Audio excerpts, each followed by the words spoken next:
Hey, what's up everybody? BDF 44 coming at you with another video. Alright, so I done ran out of bread, so you know what I do. Go down to the famous market as I always do. Figured I'd make that trip. It's about 15 minutes to 3 or something like that. And my stomach is super sore from them push-ups I was telling y'all about, where I try to keep my hands above my ears, I guess. And just try to do them at an awkward position. It really pulls the entire ab area. I used to have very strong abs, but I do not anymore. Not anymore. So I haven't been able to do any type of ab work since I've been over here because the floor is so damn hard. I don't have a mat, and so I haven't figured out how to do it. Some of my old works, you know, butterflies and stuff like that, I haven't done none of that stuff since I left Linux. So the strength of my gut has significantly gone down. And this I found does the job, man. It really does. So lower abs are sore, and I figured if I keep that up, I might actually have some definition there in about a couple months. So yeah, man, just maintaining. I think I probably, depending on how I feel when I get back in the house, I'll probably not do my squat regimen. Of course, I did the suitcase squat regimen. I haven't missed a day on that basically since I started it. But yeah, I feel significantly stronger in my lower body since I started that particular workout. Walking right now, just don't feel the same. My legs are different. I've been stretching a little more since I got into this particular room too, so I think that helps as well. But yeah, man, I made the longest playlist I ever made today.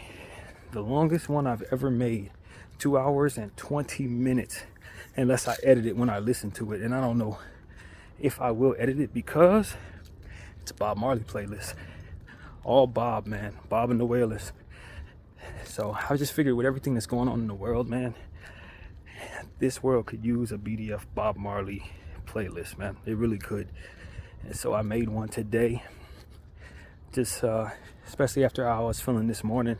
As I was telling you, I was getting all types of mixed feelings from my prayer. Wasn't really sure what I was getting from that, but I know that the Lord told me to be strong. That part was not confusing. And usually when he tells me to be strong, it's either some hard stuff going on or something that's going to make me unhappy or something like that. So I'm like, you know what?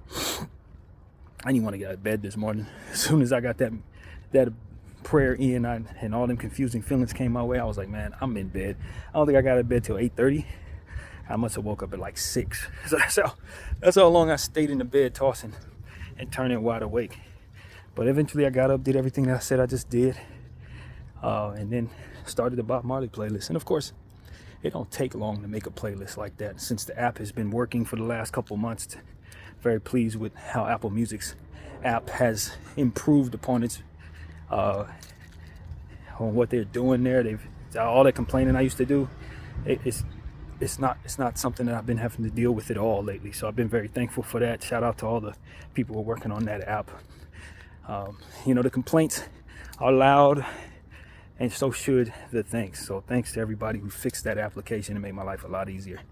It made my job, what I love to do, a lot easier. So it didn't take me but maybe an hour and a half to make that playlist, since most of the music I know. So blending music that I'm aware and that I know is easy.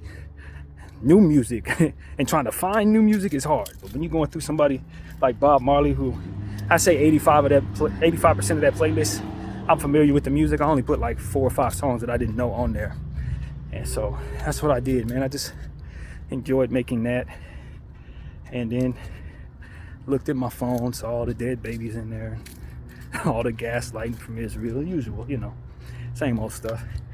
And after seeing enough of that, I got up and decided to walk down here and get my bread and put the rice on before I left, that kind of thing. So I feel pretty good, man. I feel pretty good. I just gotta keep on this push-up regimen that's working my abs. That's what I must keep up, because all the push-ups I've been doing, they don't really move me right now. I could do a bunch of them in a row and it'll probably hurt after I finish doing like 400 or 500 of them, which is cool. But once you get to that point, you need to start doing other things. You move your hands around, you know, do one-handed push-ups. I haven't gotten to that level yet, but that type of stuff. So you don't just keep doing the same thing over and over again, strengthen the same stuff that's already getting to a point where it's strong. I gotta strengthen areas that ain't quite where they need to be, because I still have a flabby chest, under boob and all that. So I need to work on other areas. So, that's what's on my mind, man. I really haven't thought too much about too much other than just trying to take the day as I wanted to take it. Not really doing too much. I know I need to look for a place, but I gave some prayer to that.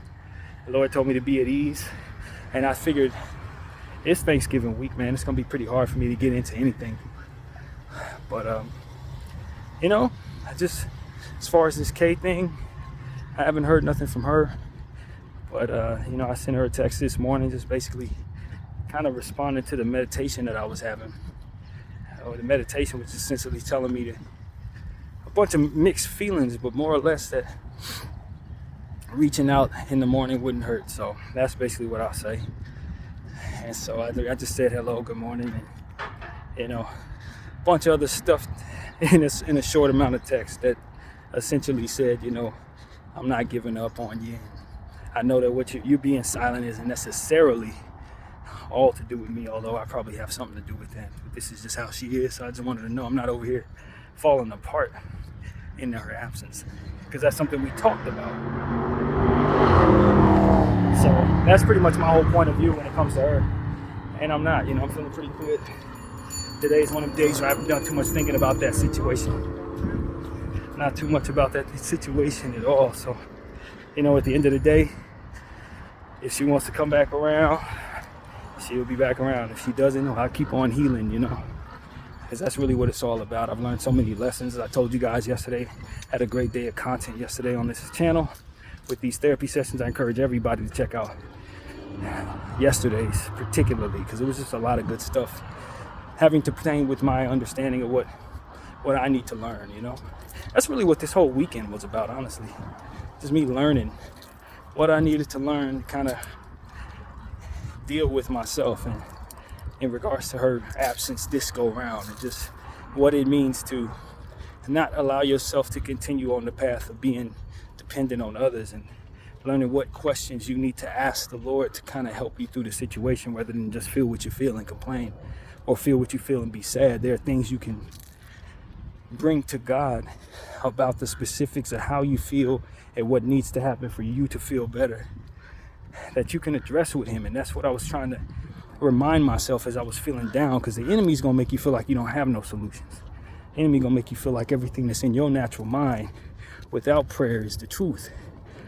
And he gonna make you feel like a lot of times when you're reaching out to God, that his voice is the voice of God, and that ain't something you can't do something about. So that's what, hey buddy, good morning, good afternoon. Hey, what's up? So yeah, that's what's going on there. This little buddy right here, he making sure I don't get the hell out of here. What's up? Pit bull. Kind eyes, but definitely ain't playing with me if I jump over that fence, that's for sure. At any rate, so that's really what it is. Just that was what attacked me this morning, was talking to the Spirit of God, and then hearing something that I know likely did not come from anywhere but my own head. And it was like, all right, that's not what it is. That's not what we're trying to do here. And it's like, the enemy will creep on in when he knows you're feeling a certain way. But the Lord was testing you at the same time to try to get you to understand that is exactly what it is. And to just don't go with your first mind on everything you hear in your head. Filter that through your intention of letting the Lord in. So that's what I'm trying to do. As somebody who has mental health issues, and as somebody who's obviously very expressive and creative, you can psych yourself into hearing things you do want to hear that ain't coming from God. Psych you into ignoring the Lord. There's a lot of different things that your brain can do if you're not disciplined in your meditation. So it's just making sure you blot out all the noise. And so that's really what it is, man, trying to block out all the noise. At the end of the day, when you have somebody that you care a great deal about and there's no communication, it can make you think all types of stuff. But that's what God is for. And when I meditate, I look for answers. And those answers are not in my meditation. They're not in my head. And a lot of times, as I speak to God, I come to understand that maybe what he says ain't what I want to hear. And so trying to absorb that. When you hear something you don't want to hear in your meditation, you got to either absorb that it's the Lord, make a decision to think that it's the Lord, or you can think that it's the enemy creeping in to try to make you feel worse. But sometimes it's hard to tell the difference when it's just stuff you don't want to hear. So, but the Lord was very clear to me about being strong. And so I'm just trying to be, you know. You love hard, fall hard, hard times come. Sometimes people don't feel the way you do. And that's just what it is. But it doesn't mean that the Lord can't give you what it is meant for you. But you can't get to a point where you're rebuking what it is that he actually wants for you because of what it is that you ultimately are in, for which you can't see what is coming. You know what I mean? Better may be on the way. But you can't be so caught up in what yesterday's or today's interests are, rebuking something that is just probably most best for you, just simply because you haven't yet to understand that it exists. You don't know that it's there. You don't think it's there. You may not trust the energy that's telling you it's there or any of that. But at the same time, something better is coming. You just got to trust that it is, rather than holding on to what you used to. Because holding on to what you used to is just that. You're holding on. As we said yesterday, and when you're holding on, what don't you have? The ability to catch. Your hands aren't free to catch something because you're holding something. And so, you know, a lot of times when we have people in our lives that ain't meant for us, we be like, we don't want better. We want them. You want to work with what you know. You want to work with who you care for. You don't care that they flawed or whatever. You just want what you want. And you feel that because you're dedicated to what you want, that the Lord will grant you that. When in all honesty, you don't know what comes with that. You don't know that you don't find yourself in a situation where if you get that, now you're in a place where you can't get what God wants you to have, or you can't have the path the Lord wants you to have, or sometimes even worse. That particular thing you want might have something horrible attached to it. Now you're stuck in that fate, for which the Lord can work with, but unfortunately he had something better for you and you just simply rejected it.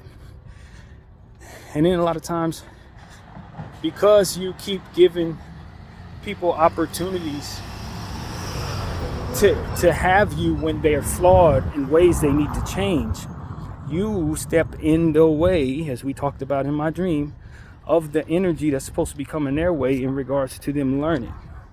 You know, and this is what I know about my own life when I've found myself in situations like these where I'm homeless and needed to learn how to lean on God more.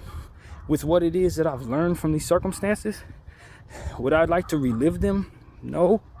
But now that I have what I have gotten from them, am I better for having them?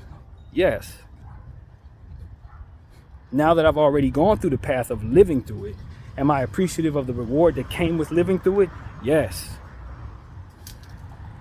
If you step in the way of what somebody else is supposed to have because you're not allowing them to hold consequences for losing you, then you are also not doing them any favors in regards to this same type of thing that I'm referring to. Now they don't get the blessing that comes with learning the lesson. They don't get the blessing that comes with having done whatever they did that ultimately is going to give them the get back that comes with that'll strengthen them so that they never do it again, or that they don't do it to the wrong person, or whatever that case may be. So that's the newfound understanding of what that dream could have possibly meant. Don't step in the way of her energy.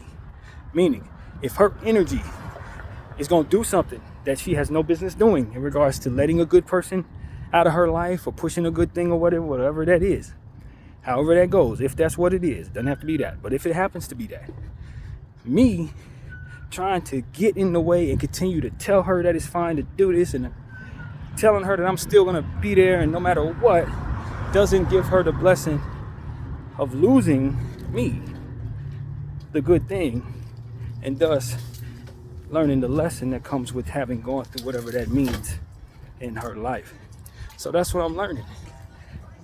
And maybe this is what it is for this particular person. Maybe she really does need to lose me to understand why she should not have let me go. And I know that's a very vain thing to say, or very, presumptuous that I'm such a great guy. That's not really my intention to really say that. But I mean, that's kind of what I'm gathering from it, to be honest with you. Laura's kind of giving me a little bit of that to say, Yeah.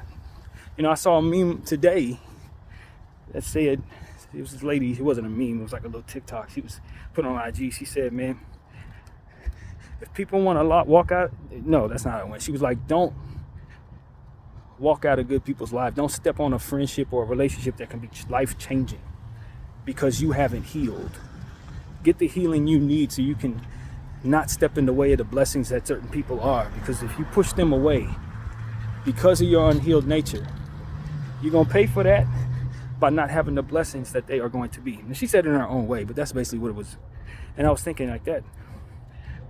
In some self-righteous way is something I can absorb, feeling like I'm a good person for this person, feeling like I've done enough praying for her, away from her, to know that the Lord is pleased with me in regards to her, and et cetera, but she keep pushing me away for reasons that I don't think make any real sense to me. And I think it comes from an unhealed place or a place of just immaturity. And so I can sit up here and absorb it and keep on enabling it for the betterment of my own feelings, or I can care enough about this person to learn that lesson. And so at what point do I start identifying what's what? At what point do I start realizing that it's a privilege to be in my life if you're her? Maybe not for the person across the street over there. Probably I ain't no privilege to be in their life. But for somebody I care a great deal about, who I'm willing to do so much for, even though I haven't had a chance to, yeah, maybe you need to know what a real enemy is when you push away somebody that cares about you a great deal. Maybe you need to know how it feels to not have that support when you don't appreciate it anymore. And so that's really what I think, to a degree. And it's just like, I ain't saying I'm perfect, but for this person, I would have tried to be, you know what I mean? And to just be discarded of. It doesn't speak to anything of God. It doesn't speak to anything that blesses her, in my opinion. It definitely doesn't bless me, unless she's doing me a favor by stepping away for whatever reason. So these are the type of things that just come to your mind as you meditate about it. And you know you're a good friend to this person, but you also know that they're looking at you in through a filter, through eyes that are clouded for whatever reason. So sometimes you just got to get out of the way of that and just let them figure that out on their own, and trust. The key word is trust God to make it so that whatever needs to happen will take place, and you'll come out on top for being on the right side of things. So I'm where I need to be. BDF 44. Thank y'all for watching.